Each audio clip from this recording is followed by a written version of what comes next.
Welcome, welcome, welcome to my little corner of the world, TFTC, with yours truly. I really am very happy that you're joining me. Guess what? This is Thanksgiving week, Thanksgiving 2024, as I record this intro. Get ready. This is going to be a really fun Thanksgiving for many of you, I'm sure. So, and quite interesting. So, not going to really get into the nitty-gritty of that. I hope you all have a great time with your families this week. And speaking of families, this is a great week for this. I speak with author Jonathan Lerner, who delves very deeply into his family and his life. And he's done this in other books, but he came out with a new book this year in 2024 named Performance Anxiety. And he goes into a certain section in his life, probably one of the most tough sections of any of our lives. That's adolescence. But his being a baby boomer, it's incredibly interesting. The stuff that he has gone through and the self-discovery are just truly amazing. It's a great book. Get Performance Anxiety wherever you get it. I have a great talk with Jonathan. It is just delightful to hear how he has just lived many, many lives and very exciting. So I hope you enjoy it, and I'll see you on the other side of this. Good morning. Great to see you. And just dive right into this thing. The new book is called Performance Anxiety. Now, what number book is this for you?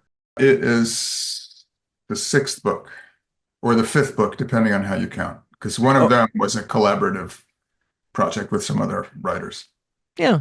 It's my second memoir, and I've also written three novels. Yeah, you can't just do the memoir in just one sitting. Obviously, life's not over yet. You still have more chapters to write.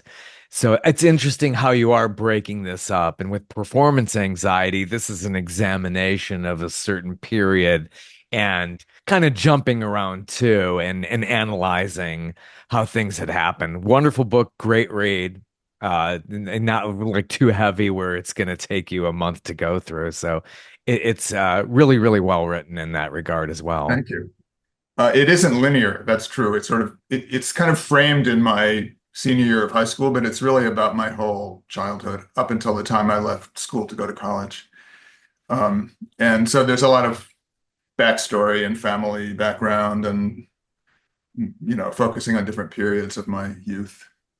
Did you really have to like go back into your family tree and do all kinds of research that way, or it seems like you were jogging your memory quite a bit, going starting with your parents and then going to your grandparents?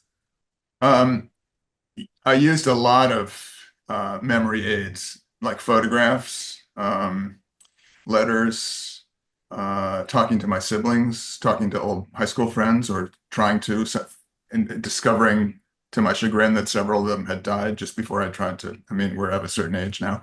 Um, but yeah, I have vivid memories, but I needed to sort of fill them out and jog them. And interestingly, one of the things I learned in this process is that memory is very fungible. It's not a fixed thing. Even in the course of the book, there are several memories that I correct. But like a little later, I say, wait, that's not how it happened. My younger brother, who just read the book, called me yesterday. We were talking about it, and he has like there's a very pivotal scene, which is the day my mother died. I was 16, he was 12. Um, I wrote it one way in the book, and then a little later, I said, wait, it wasn't exactly like that, and I corrected it. And he has still a different perception of it, but of course, we're two different people, and no people have the same experience will remember it exactly the same way. Yeah, it seemed like it was very clear when you had to tell Higgy, is that the brother you were referring to, the younger brother, when you had to tell him that your mom had just Yeah, passed. Yeah, yeah, that's so. I mean, it seems like that was pretty sharp and vivid as you remembered it, as she was, going down, and then all the changes that were happening thereafter. yeah.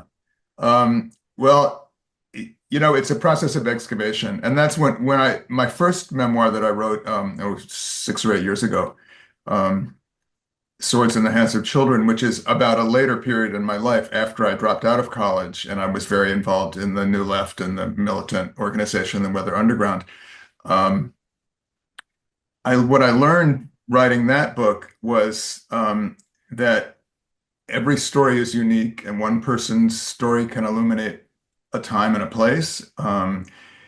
Two people who were in the same place at the same time will have different ways of remembering it. But I realized that there's because you can use your own history to illuminate what was happening around you and in the larger like world, in the culture, in the politics. There's a value to others in writing memoir, and also I really enjoyed the process. To my surprise, I had a lot of fun writing that book, and then I thought, well, I finished that book. I enjoyed it. Along came the pandemic. I didn't have anything else to do. I thought, oh, maybe I'll write another memoir. I had so much fun doing the first one, so that's where this one came from. Um, you could call this one the prequel to the other one. Yeah. In a way, I mean, it shows how I was formed as a kid, and then the other one shows how I acted out or acted on that formation as a young adult. I don't know if there'll be any more memoirs. It's a long process too. It's kind of exhausting, but it is fun. I liked it. It is, and it seems like a form of therapy too. Like looking back on it, you've stepped away Yeah, from a lot of things in life. Then you're looking back like, huh, maybe that one was gay. I'm not sure. I mean, just like, you were talking about a teacher who you really yeah, seemed to admire. Well, maybe yeah. he had like what was going on there. Yeah.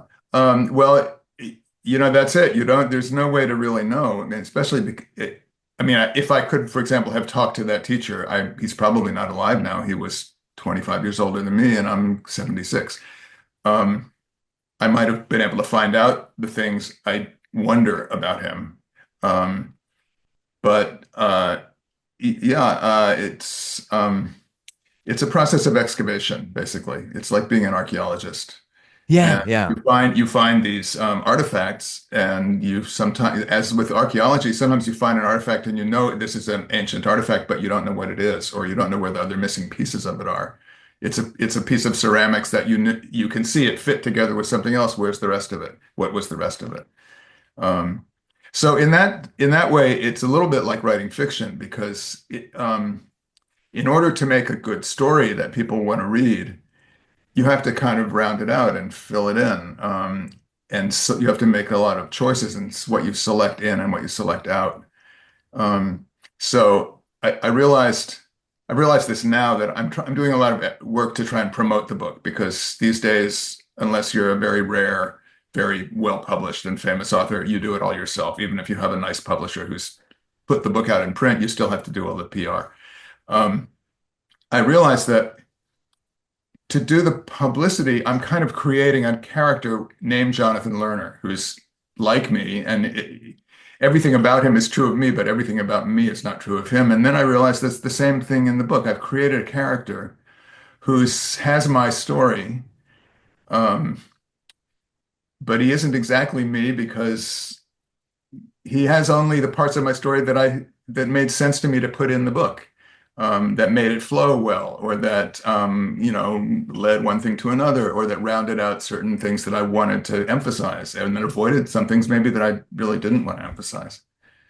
Yeah, and it's fascinating to see the descriptions that you use in the book when you're talking about Mr. Lewis and the car he drives and what he wore. It's like did that just come back to you and you were like, wow, yeah, I visually remember him having that style back then, and then remembering the colors green and yellow, and you were very innocent about those colors, but like, Yeah. oh, there was some symbolism there as well. Yeah, I found out if you wore green and yellow in junior high school on Thursday, it immediately meant you were a homo. And I was a homo. I am a homo, but I was definitely fighting it at the age of 13 and 12.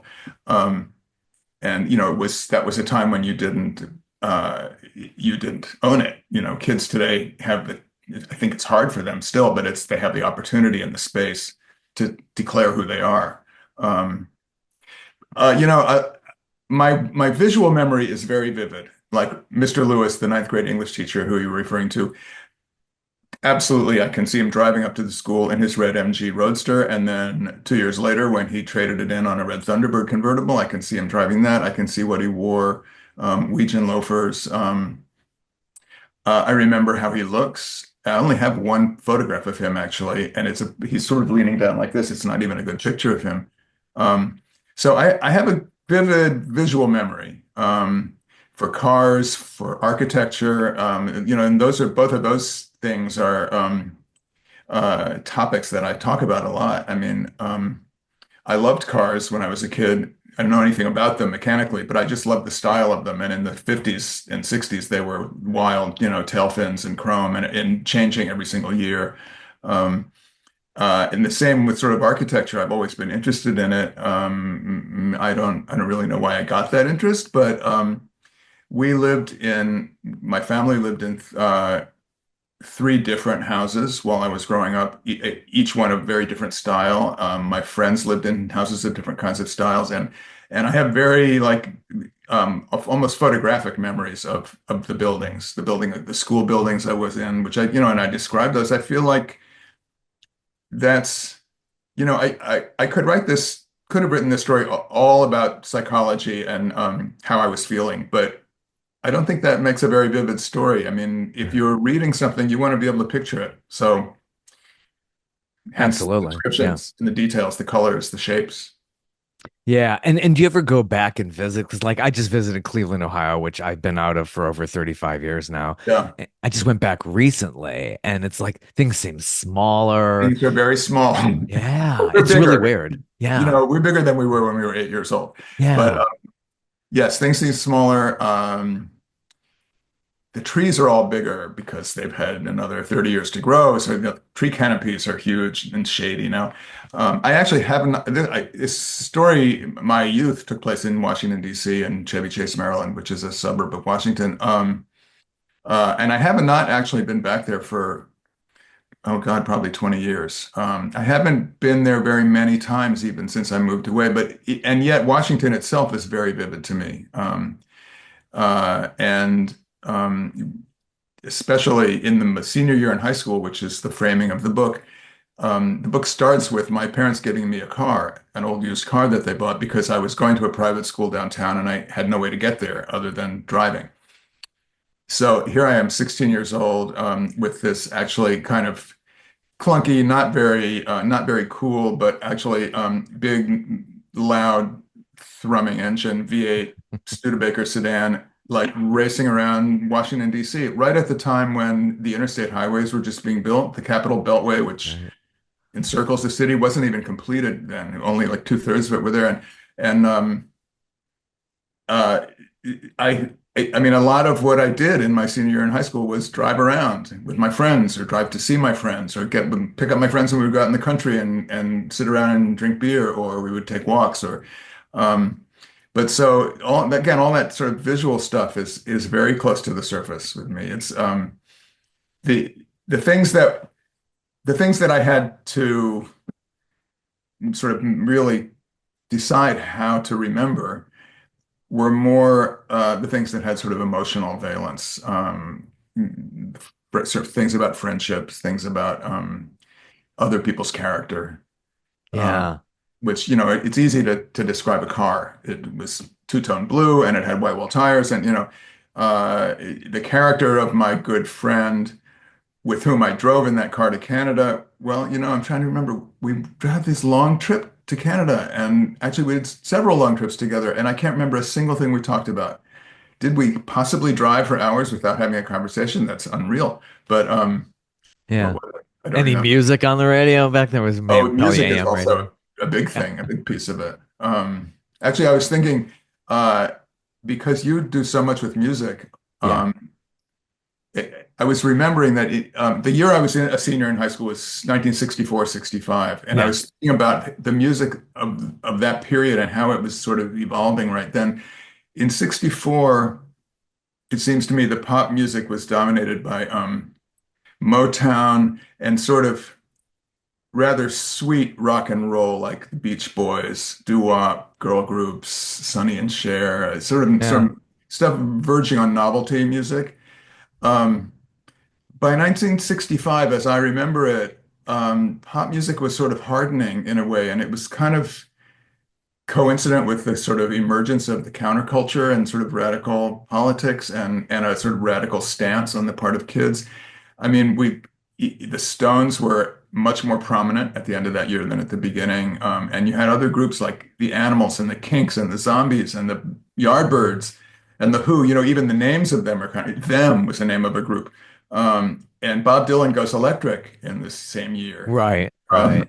Um, so everything is getting in the music is becoming edgier and harder, harder edged, a little more, a little less tuneful, maybe a little less smooth. Yeah, it Uh, went from that innocent boy band stuff to like even the Beatles went to Rubber Soul and got more deep, and then yeah. things really And changed. so, that happens to be my senior year of high school, 1964, 65. But I Wow. actually think it is a certain moment historically. There was a certain kind of shift going on at that time. So, anyway, I thought your listeners might be interested in that little musical memory. Oh yeah, it's fascinating the time that you grew up in. It's just completely fascinating part of history, incredibly changing to this day that we're experiencing. Yeah. When you saw all that stuff, especially Bloody Sunday, and then you went and marched over at the White House right Yeah. after Well, I that. mean, stuff was happening, like the civil rights movement was going on. Washington was the center of it. Wasn't really the main center of it, but even earlier when I was in junior high school, friends and I started going on civil rights picket lines we went to integrate an apartment complex near where we lived that we, to our horror, we discovered was segregated. And we thought, well, this isn't right. This is in our neighborhood. We should like go say do our thing. Um, and when you lived I don't know if this is still true growing up in Washington. The government felt so present. My father worked for the government. A lot of our fathers worked for the government in different capacities. All the like monumental buildings of government, the like department buildings are all there downtown. And if you uh, when you went downtown, you saw it, you felt it, and so it seemed, and also because we were sort of naively had been brought up to think, this is an open democracy and everybody's voice is heard and things. It seemed perfectly natural to like go join a picket line in front of the White House. And these were not confrontational demonstrations. That comes a few years later. They were quite decorous. Um, Yeah. Picket lines, people holding signs, but walking in a loop and on the sidewalk. I don't remember police presence even. I mean, there must have been cops keeping an eye on us, but there wasn't fighting, there wasn't confrontation, there wasn't shouting. We were chanting slogans sometimes, and we were singing civil rights songs, which most of which are based on spirituals, actually, with like word changes in them. Um, so it felt very sort of peaceful, and we didn't feel unwelcome to be in places like at the White House or at the Capitol. In the same way that I felt about that apartment complex. I mean, I felt like this is my home. I live here. This is, my dad works over there, and in those days there was security was like a sort of non-existent. I mean, if you wanted to go to the Capitol, you just walked in. You could walk in and walk into the Senate and on the balcony and watch it going on. Nobody was like stopping you. There were no metal detectors.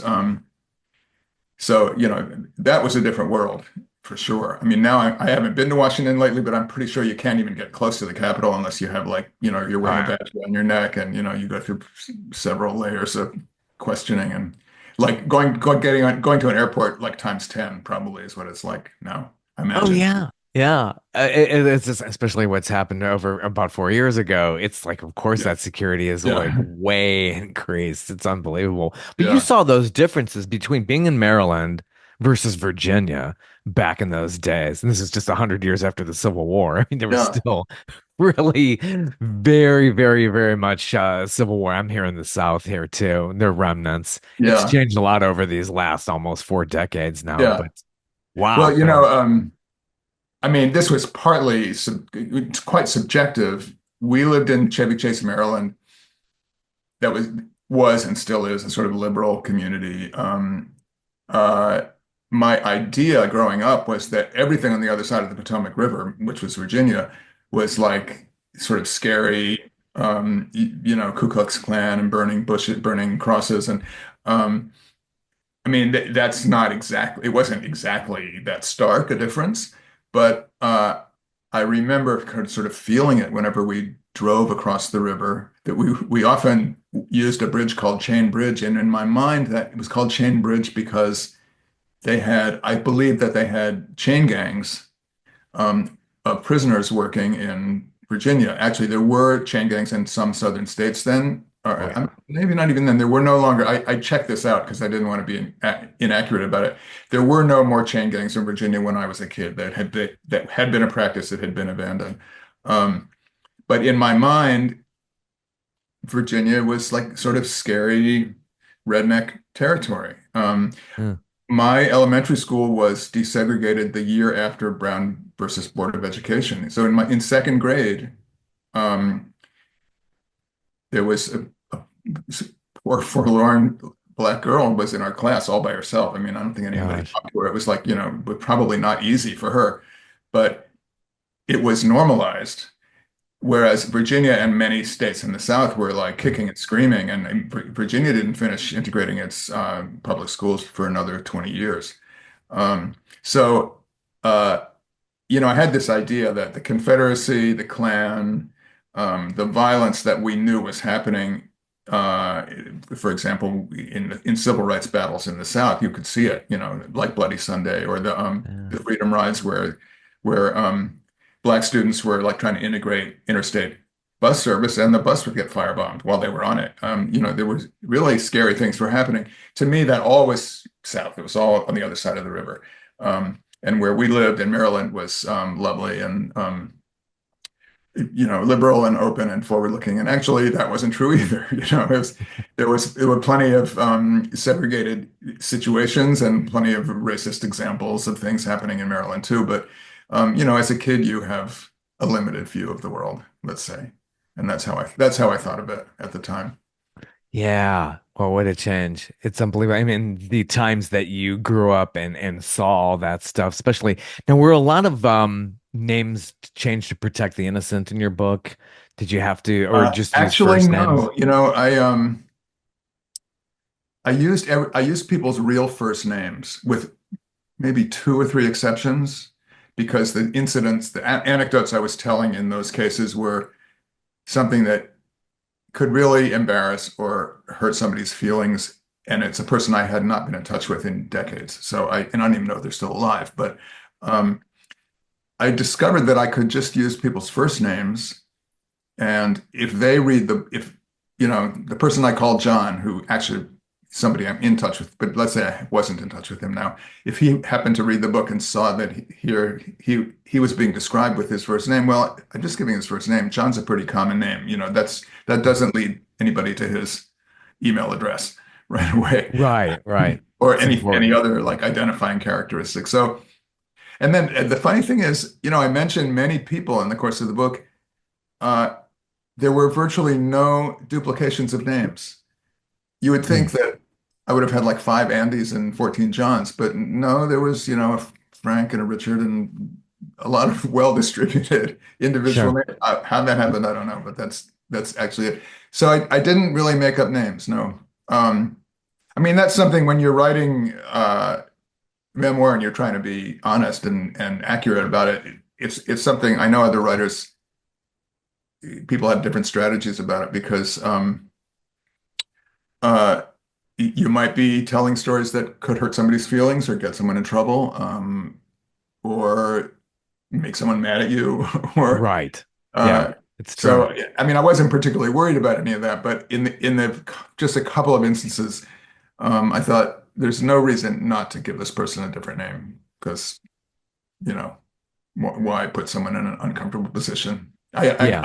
I would get nothing from it. The book would nothing would be added to the book by not changing the person's name. So And your siblings all saw everything before you went to publish, so no. everything was Oh, it's Uh, I talked to them each a number of times to like check my memory about certain things. Um, and they were helpful and, willing to have those conversations, but they only now are. I haven't spoken to my sister yet about the book. I know she Wow. just got hold of it. Um, I had a good conversation with my younger brother yesterday. My older brother read it a few weeks ago, and he sent me an email and said, "Oh, I love it. It was great." But that's as far as we've gotten. So, and I know he's a very reflective person, and he's very sort of obsessed with his own upbringing too. So I'm sure we'll have a more meaty conversation at some point. What I would really like to do, and this is kind of logistically impossible because we live all over the country, would be getting the four of us in a room together to talk about it, and then selling like fly on the wall tickets to our friends who are really interested in this, so they could like watch us dissect the book and talk about it and correct each other and things. But that's not going to happen. Yeah.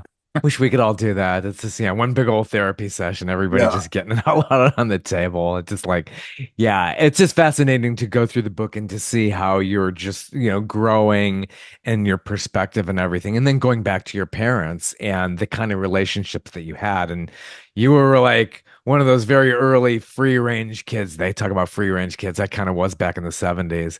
But Yeah. here you were in the 60s. Really honestly, I mean, kids today, obviously, we look at this and like they wouldn't have nearly this amount of freedom or No, I experiences. mean, it's really it's sort of amazing. And in a way, I feel hugely privileged now that I've like really thought about how much freedom I had. I mean, I had the car. Um, my mother was dying. My father was quite checked out. So nobody, I came and went. I might say I'll be home Tuesday, or something. Yeah, yeah, Um, and I mean, that was sort of exceptional because of what was happening with my mother dying and my father being like having, my father was already in love with someone else that he was planning to marry. And in his defense, I'm sure he was exhausted after this like long illness of my mother's that went on for years. But he was so checked out that I never had a single conversation with him about where I would go to college. I just told him where I was going to college. And actually, a few years later, when I dropped out of college, I called him up and I said, "Daddy, I'm dropping out of college." He said, "Okay." yeah, End the conversation. So, I mean, his mind was on some other stuff, not on me, which, I probably could have used a little more support and attention. I might have been a little less erratic and I might have made some fewer mistakes in my life around that time if I had someone giving me more guidance. But on the other hand, I was, it's sort of amazing to have this kind of freedom and also uh, the sort of the way the world was just there, and it wasn't just what I had. It was the resource living in a place like Chevy Chase, which is a very leafy, comfortable, beautiful suburb, 20 minutes from the National Gallery of Art, and all kinds of resources and sort of interesting cultural things that, I mean, Washington was a much more provincial town in the 60s than it is now. But still, it was quite a civilized, worldly place, with people from all over the world. I mean, so it was, you could sort of come and go and create your own educational experience every day. It was kind of great. yeah. And some of the schools you mentioned that are in here, like Hawthorne and your junior high, Western Junior High. God, what a time! In junior high, it's like the worst. Yeah, You're the all worst. taking showers together. I'm like, that is, and going through that experience, I think it's traumatic no matter what. Well, Like I the think things it's they it's made you traumatic do. to be an adolescent. It's traumatic to Just be going through puberty.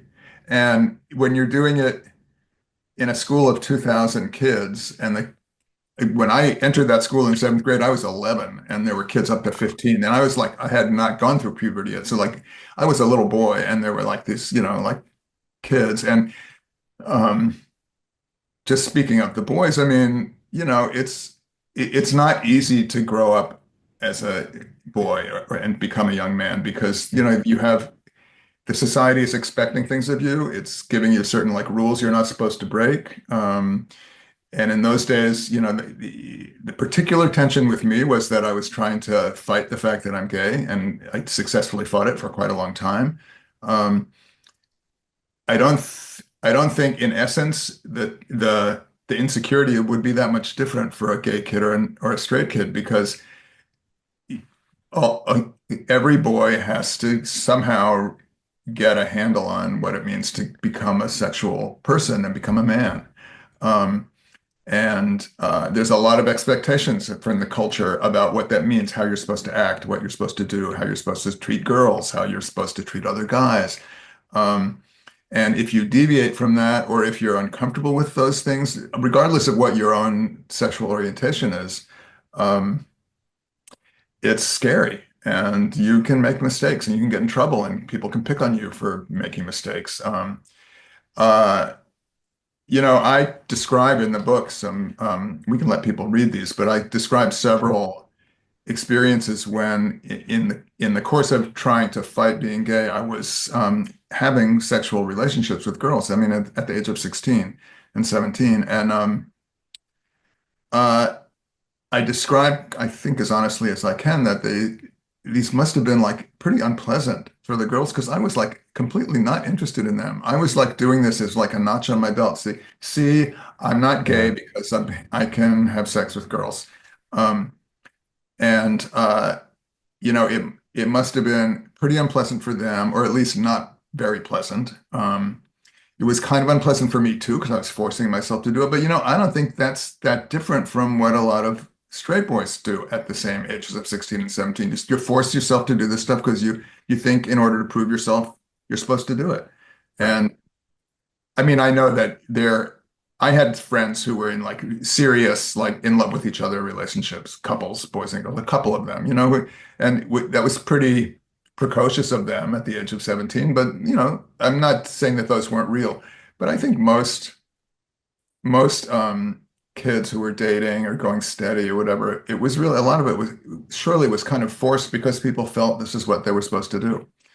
So, yeah, I don't know how different it is now to be a teenager. I mean, I do think it's probably less terrifying to be a gay teenager because you have more open examples. You have openly gay teachers, whereas I Yeah. had a couple of teachers who I'm pretty sure were gay. Sometimes some of them we knew were gay, some of them we suspected were gay. Couldn't be open. So like we couldn't Mm. have a conversation with them about it, and they couldn't model a confident, open way of being who they were. I mean, now that's different, and I think, of course, it, it's not thorough across the entire culture, but in many parts of the culture, there's just much more openness. Many families are more open.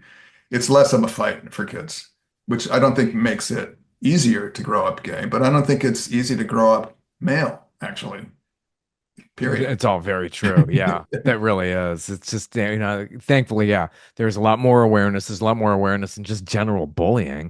The Yeah. derogatory terms were always there. I was in the 80s in junior high school, and it was terrible. Even Yeah. then, my God, I mean, and the way that people would pick on you, especially Yeah. as a boy. Now girls are just mean. I think they play more psychological games than boys But do. that's a form of bullying too, really. I Yeah. mean, it can be. And yeah, I mean, I consider that I was fag baited, but not exactly bullied. I mean, I was never like physically beaten up or anything. I was intimidated and I was made fun of. And I wasn't, somehow they weren't that interested in me. The bullies, like they had other people who were like better victims than I was, which is Right. to say I'm sorry to the victims for no noticing that about them. But, I guess I had some degree of self-confidence so that I didn't let myself get too destroyed by it. But Yeah. a lot of it wasn't fun. And just, I mean, this probably hasn't changed either. I mean, being in one of 2,000 students in a school, like how alienating is that? It's, Oh gosh, it's so huge. Yeah, my daughter went to high school. I think there was close to oh 5,000. my God. Gosh, it's like I go to school with 5,000 savages. She would say it's like Yeah. it's so true. And you Yeah. feel, yeah, you're a real number. Well, and then in 11th grade, I transferred to this private school that was downtown that was 200 people in four grades, ninth through 12th. So like in my senior class, there were 48 students. Mm. Um, and that was a completely different experience in a lot of ways. First of all, just because it was smaller, it was intimate, you were known. You sort of knew everybody. Everybody knew you. The teachers, even the teachers who weren't you weren't in their classes, they still knew who you were. And it was a rather it was a pretty rigorous place academically. Actually, it was challenging, and which I appreciate. But it was also very kind of informal. We called the teachers by their first names, for example. Uh, Wow. we often we would go. When I was a senior, there was the history teacher was someone who my friends and I would like on Friday afternoon go buy beer and go sit in the park and drink with him. That's pretty unusual now. I guess you wouldn't do that in a public school anyway. Um, but that school, had a lot of character. It had a lot of characters.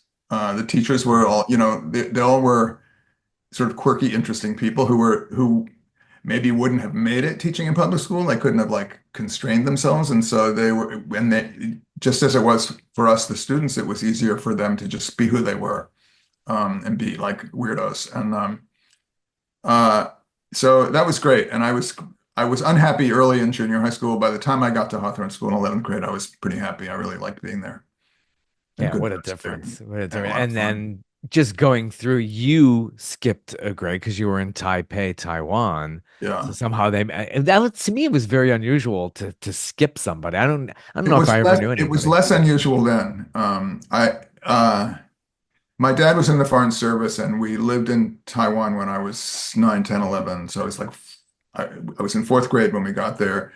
Um, at the end of fourth grade, the teacher and the principal, I don't really remember how this came about, but it was decided that I would skip fifth grade and go right into sixth grade. And that wasn't that uncommon then. I guess, my grades were really good. Maybe I was, I don't think the American school that we went to in Taiwan probably was not a very challenging school. So I might have been used to a sort of more rigorous academics. So I probably did really well in fourth grade, and that's why. So that was fine. And then I was there for sixth grade, and that was fine. And then we came back to Washington, and suddenly I was in seventh grade. The kids I had been in elementary school in the like sweet little red brick school around the corner since kindergarten were still in sixth grade, and I was in Yeah. seventh grade in the giant 2,000 student school, and the kind of school where you went to six different classes every day, and I didn't know a soul, and I was the youngest person probably, or one of the very youngest people in the school, and that was like a really really scary experience. That like seventh grade was kind of nightmare time for me, um, because of that. And I it took me a long actually it took me until writing this book, which is now what 60 years later, to actually examine that matter of having skipped fifth grade and realizing that maybe that really was not the best thing for me to have done. I mean, uh, I probably would have had a much less unpleasant experience of seventh grade if I had come back home to Washington and rejoined my cohort in sixth grade at the neighborhood school. And all together, we had gone on to the big junior high school. So I wouldn't have been completely alone there. I wouldn't have known the other 1,960 kids, but I would have known the 40 that I came from Somerset School with. Um, so I'm not sure that was a great idea to skip a grade. And you don't really hear about it happening anymore. Maybe educators have realized it's a fraught thing to do. Not necessarily a great thing to do to kids. It makes you feel you're weird. Suddenly you're the youngest person. It makes you, in addition to all the other reasons to feel uncomfortable about being in junior high school, that's one more thing that maybe could be avoided if people didn't skip grades. So Yeah, if anything, they hold kids back now. So the yeah, kid has more of an advantage. That's been more of the trend over all these years. well, I wonder if that causes other kinds of problems for kids. So then they're like the oldest kid in their class, and Right.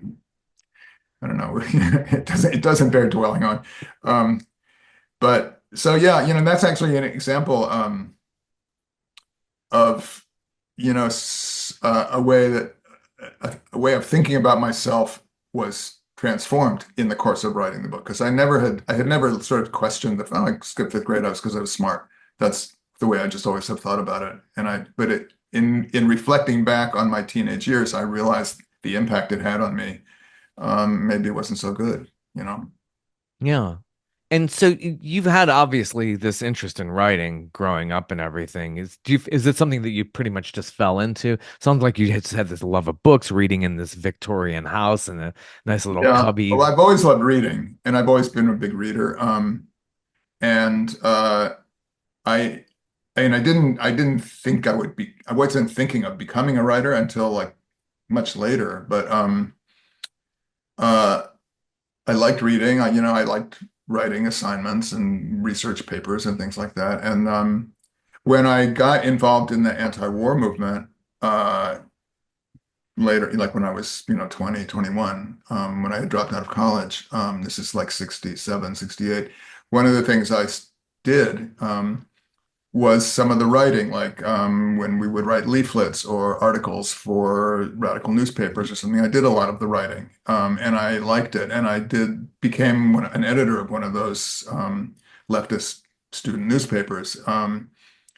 I mean, I really had never like studied anything about like what does it mean to be an editor? What do you actually do? I just had, somebody else left and it needed to be done, and I just did it. And um, so that's where I first started sort of being a writer. And at a certain point, I realized, I had always thought, oh, I'm going to do something in the arts, maybe something in theater. I might maybe like set design or lighting design or something like that.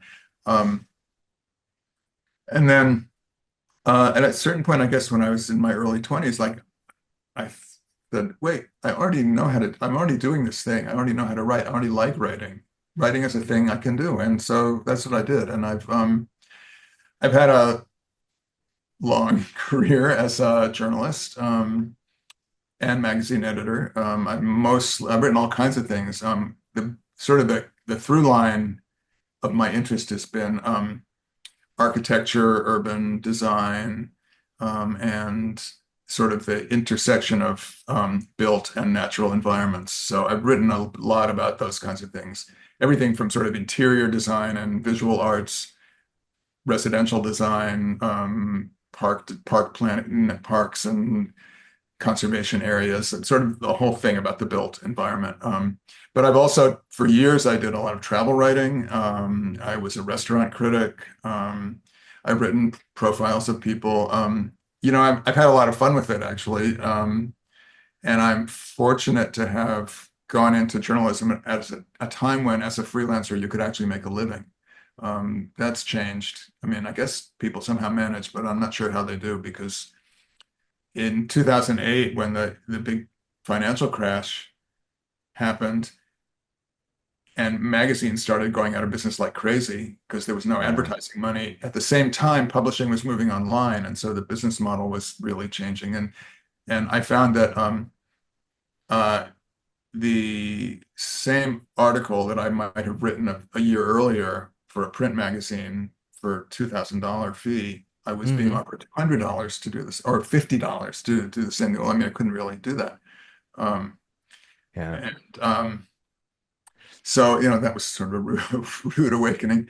But Yeah. actually, fortunately, right around that time, I had been hired to be an editor of a magazine. So I actually had a staff job, which made a difference. And then for the last, God, I guess 15 years, I've been a contributing editor to Landscape Architecture magazine, which is uh, it's a freelance position. I'm not really on staff, but quite unusually, this magazine, because it is the publication of the American Society of Landscape Architects. And so if you're a landscape architect and you pay dues to belong, and part of your dues helps support the magazine. It also has lots of advertising, but it manages to pay writers as if it's still 2007. Like Hmm. their fee structure didn't change. So, and that's quite unusual these days. So I'm really fortunate. I mean, when young people often say to me, "Oh, I'd like to become a writer. I'd like to become a magazine writer. What should I do? And how can I do that?" And my first question to them is, "Do you have a trust fund?" Exactly. I know Because it's changed. it's really hard. I don't know how Oh, people do it, but I love doing it. I dabbled in it on the side. I'm in TV production as yeah. my day job, and I did a lot of freelance stuff on my own. And yeah, it's really dried up. I love doing it.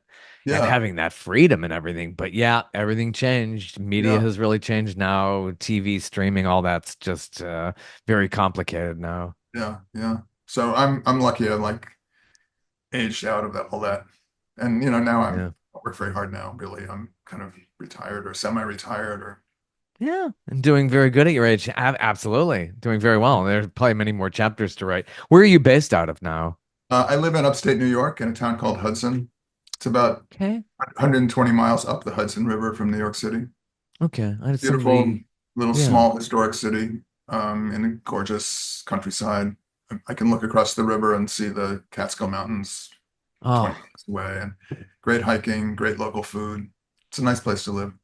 is that where David Bowie was in his later years? Was up in that area? I know. Somewhere around here, there's a lot of media people and theater and music people who've moved up here, and a lot of um, like writers, editors, advertising people.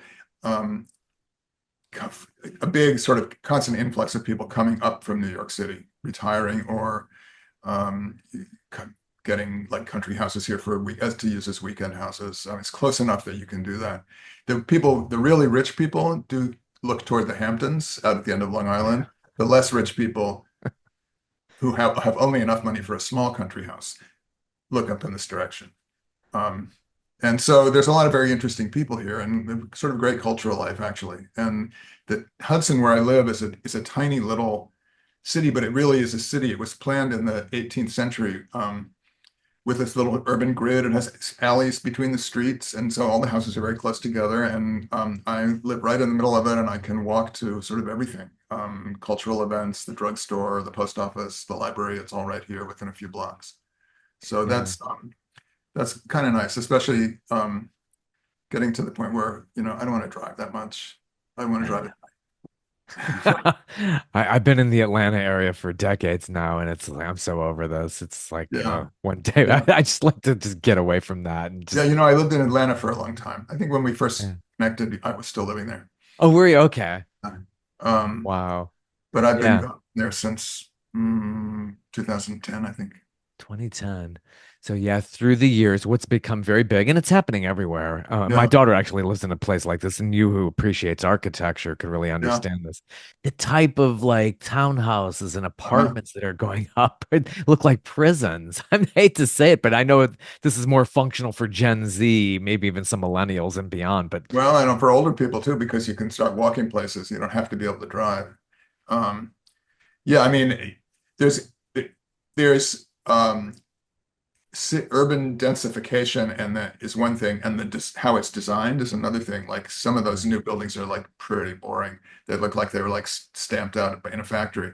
But I'm all for the idea of like mixed use buildings and smaller lots and close things being closer together and better public transportation and people not yeah. having to rely on cars as much. I think all that's the wave of the future.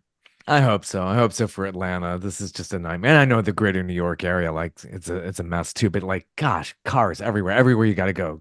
Gotta Yeah, jump in the car. Just yeah, very, very, very sad. I hope that changes as the new generations let's hope take so. over. Yeah, Yeah, definitely. Well, great book, Performance Anxiety, titled for those very obvious reasons from being in your adolescence. I love the cover. Did you have I somebody had nothing to specially? do with it. The publisher has a designer who did it, and I'm thrilled with it. It does capture that whole kind of like slightly wild. For people who haven't seen it, it's just like a picture of a car and a city in the background, and it's kind of cartoony. I mean, it looks like everything's about to explode. I don't know. I was very happy with it, I have to say. Excellent. Are you going to go on a tour promoting this and do these kind of Well, talks? there's no budget for that, so It's all on your own. what I'm trying to do is like work through what I can do right here from my computer. People, publicizing it to people who blog about books and have podcasts and Yeah.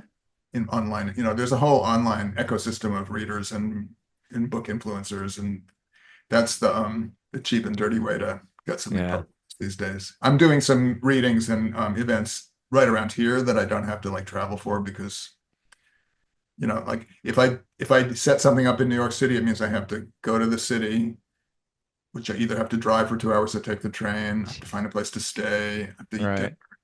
Right. By the time it's done, I've spent $500 to sell 5 books.